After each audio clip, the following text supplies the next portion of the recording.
গ্যাসের দাম বাড়ানোর গণশুনানিতে রোববার কর্ণফুলী গ্যাস কোম্পানি ৩ গুণ দাম বাড়ানোর প্রস্তাব দেয়। দাম বাড়ানোর যুক্তি হিসেবে নিজ অর্থায়নে উন্নয়ন, বর্ধিত বেতন ভাতা সহ বেশ কয়েকটি যৌক্তিকতা তুলে ধরে তারা।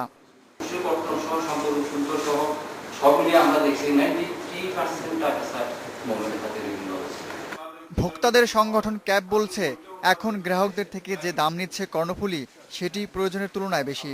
বাসাবাড়িতে গ্যাসের দাম না বাড়িয়ে বরং এলপিজির দাম কমানোর প্রস্তাব ক্যাবের। অর্ধেক খরচ করে ডাবলের দাম দিচ্ছি, হয়রাজ তাহলে আমি ৬০০ টাকায় যে গ্যাস কিনছি সেই গ্যাসের দাম ১২০০ টাকা। তাহলে আপনি চুলার গ্যাসের দাম বৃদ্ধি ডাবল করবেন কেন?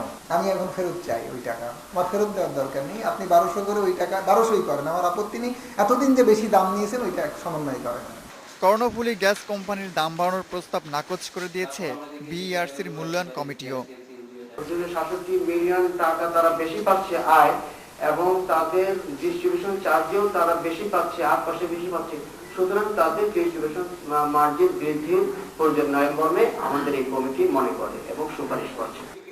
চলতি অর্থবছরে কর্ণফুলী গ্যাসের রাজস্ব চাহিদা প্রতি ঘনমিটারে ৪৯ পয়সা। তাদের বিদ্যমান আয় এর চেয়ে ৯ পয়সা বেশি। Abdullah Mamun, independent news, Dhaka.